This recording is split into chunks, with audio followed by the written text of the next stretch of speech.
Yo, what's going on, everybody? It is Straight Out of Boston here, aka the King of Boston, and today we're back at episode 23, I believe. I mistitled this video, I'm so stupid. I believe it's episode 23 of the Around the League series, and today we're covering the Memphis Grizzlies, one of my personal favorite, not really favorite teams, but they have a few players that I really like on this team. So anyway, let's get right into it. First off, I want to say that I think this is the team with the third best chance to come out of the West. I think right behind San Antonio and Oklahoma City.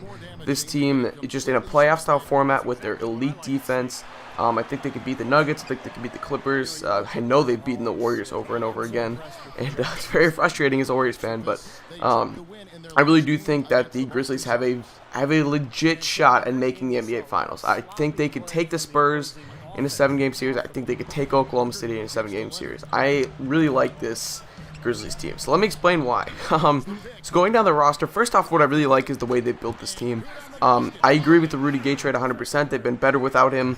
I knew they would be better without him. People, within the Grizzlies organization know that they're better without him. They've said it publicly before. And I agree. The team fluctuates and just runs so much better. Not fluctuates, but they just run so much better. They can run the offense through Marc Gasol and Zach Randolph, are two much more capable offensive players than Rudy Gay.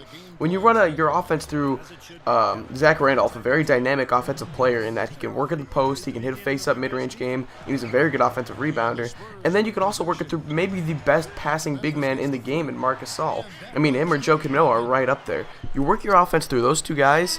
That's, I love it when teams run their offense through their bigs, because I was in love with that 77 Blazers team with Bill Walton at, basically running point guard in a way, just, through the post or whatever. But, I love how this team is built now. Tayshaun Prince, I think no one can say that Tayshaun Prince is better than Rudy Gay, obviously. But in terms of fit into the system and, fit into what the Grizzlies are trying to do, I think Tayshaun Prince fits much better in it. He's a much better defender. He's a good shooter. He struggled offensively since he came over, but the Grizzlies certainly haven't. They've been winning games like it's nothing.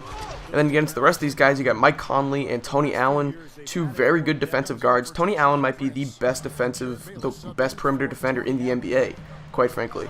I mean, you look at the guys that he's battled, he single-handedly shut down Kobe in the 08 Finals. He almost did it again. He basically did it again in 2010 because Kobe wasn't the one who beat the Celtics.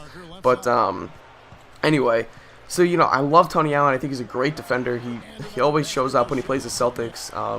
And it sucks because he usually does pretty well in it. Good shooter, but, or not the best shooter in the world, but, really, he's in there for his defense, and the Grizzlies can get plenty of offense without him. And then Mike Conley, one of the better defensive point guards in the NBA, second in the NBA in steals, I believe. He's turned into a very nice player. Back when he was picked in 2007, I believe, in the same draft that Greg Oden and KD came out. A lot of people were skeptical of picking him so high. I think they picked him like 4th overall, but he's really kind of panned out. He's turned into a very nice point guard and much improved shooter, and I do like Mike Conley a lot now.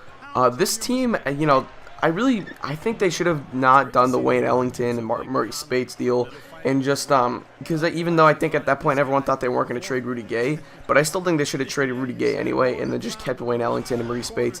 Ellington was great off the bench. He's a good defender, very good shooter, very up-tempo type of player. Murray Spates is a good backup power forward. He's proven that when he plays, he can be very effective. He's got a good mid-range jump shot, good rebounder, not the best in the world, but is a solid one. And I don't know, I think it depleted their bench a little bit, but ever since Austin Daye's come over, he's been very good. He's been a very good spot-up shooter for this team, and I think that the Grizzlies are very happy with what they got out of Austin Daye. Ed Davis, same thing. Ed Davis has been probably better than Murray Spates was. He is a very nice, young, talented power forward. He's probably Zach Randolph's replacement in 2 years because Zebo's getting up there in age, and we'll see where he is in a couple of years. So I really like Ed Davis. I think he's probably going to be there for a while. He's out of North Carolina. And, I really like Ed Davis. When he gets playing time, he's proven that he can really do something with the ball in his hands. Jared Bayless is one of the better backup point guards in the NBA. Very good shooter, explosive on the offensive end. He can really come off the bench and provide some serious offense for that second unit. So, anyway, I really like Jared Bayless on this team. He's probably the #1 offensive option with the second unit, quite frankly. And then as for the rest of the bench, I don't really know too much about Joel Arthur and Quincy Pondexter. I know Pondexter's a good shooter, but I've really never seen too much out of him. Whenever I watch the Grizzlies, he's a 6'6" small forward, so a little bit undersized. John Lewin, Dexter Pittman, I don't play much. Tony Roden I like a lot because he's a 6'6" point guard, so he's got some height. He's very athletic. And I really like Tony Roden, quite frankly, because I think it was a good pick by the Grizzlies. So I'll be interested to see what he does in the next coming years. He's very athletic, gets in the lane very well, and like I said, he's got great size. So yeah, that pretty much wraps up for the roster. So like I said, I think this team has a very good shot at coming out of the West. I don't give them a better shot than the Thunder and the Spurs, but I give them a better shot than the Clippers and the Nuggets. I really like this Grizzlies team. Their style fits a playoff format, and I think that their defensive team, they get shut down almost any player in the league outside of, if they're playing the Warriors, they put Marc Gasol on David Lee or something like that. So anyway, but other than that, Marc Gasol, Tayshaun Prince, Tony Allen, and Mike Conley are very good defenders who can honestly shut down most players at their respective positions. So anyway, it's going to wrap this video. I thank you guys for watching. Hope you did enjoy, and I'm out. Peace.